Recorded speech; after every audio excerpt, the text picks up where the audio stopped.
Before we dive into today's episode, I want to take a moment to address something important. Today, we will be discussing some sensitive topics and information that may be distressing or triggering for some listeners. Your mental health and well-being is a top priority.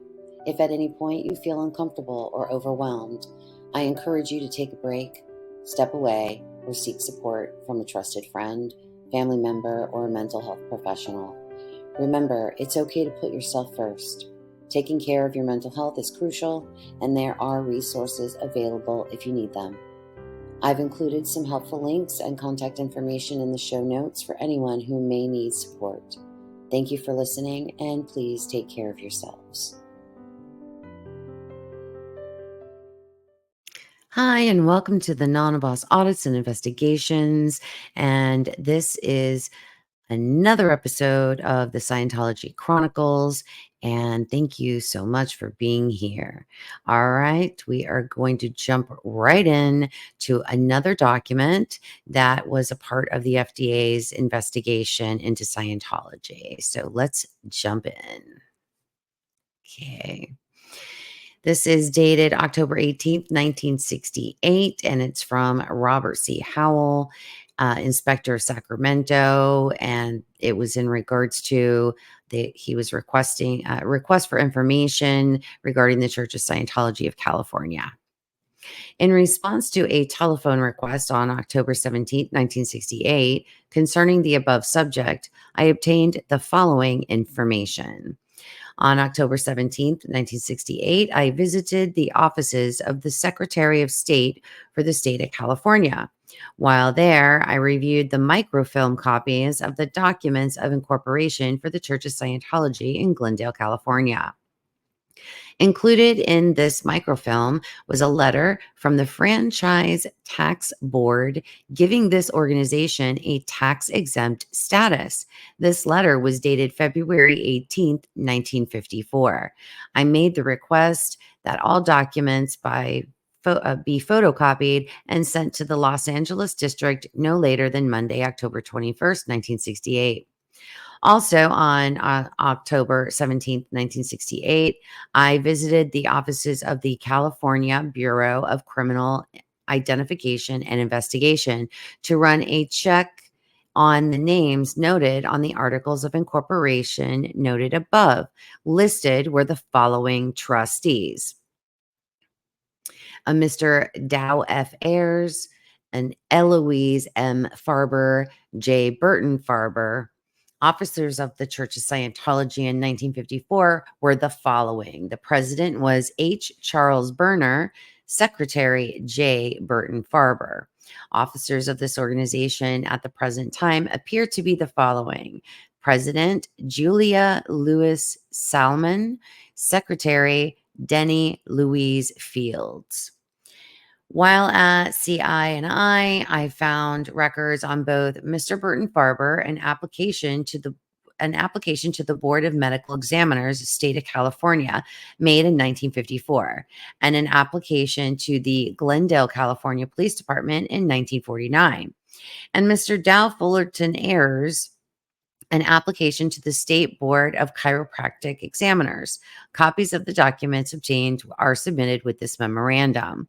On October 18th, 1968, I telephoned the California State Board of Medical Examiners and learned that Mr. John Barton Farber had been issued a license as a physical therapist in 1955.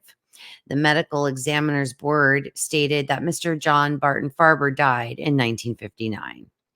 Also, on October 18th, 1968, I contacted a Mr. Duane Ruel of the Franchise Tax Board of California. Mr. Ruel explained that sections 26451 and 26452 of the California Revenue and Taxation Code prohibited him from giving me copies of the Church of Scientology's application for tax exemption, as well as other pertinent data. Mr. Ruel suggested that we contact the Internal Revenue Office in Los Angeles, California, as they would have more information and it would be more readily available. He also stated that it was his understanding that the IRS was investigating this organization and that in the near future, he expected the tax exempt status to be withdrawn from the Church of Scientology. He said that the Franchise Tax Board of California was considering a similar action against this organization, but was waiting the outcome of the federal investigation. Robert C. Howell, Sacramento resident, Post. Addendum. On October 17th, 1968, I called Eugene Spivak, supervisory inspector, and told him that it was doubtful that I would be able to obtain the copies of the application for tax exemption filed by the Church of Scientology of California, as I had received a call from a Mr. Duane Ruel of the Franchise Tax Board, and he had stated that such information was privileged and not available. Mr. Spivak asked that I obtain as much information as possible and forwarded it to Los Angeles Division as soon as possible. Of note also is the fact that when I visited the offices of the Secretary of State for the state of California, I found that photocopies of the documents of incorporation were already requested by the Los Angeles District Office of the FDA. So they may have gotten their tax exemption for the state of California, but even though they got it, they were still under a microscope. And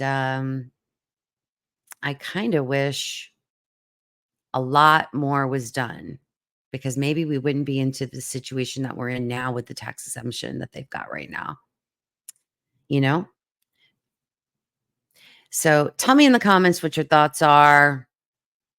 What do you guys think? Do you think it's relevant to anything that we're looking for today? And do you think it's relevant to somehow getting their tax exemption status revoked now? Do you think this piece of document points to anything and possibly make a difference? I don't know. Let me know in the comments what you think. No more kids in Scientology. Kids can't consent.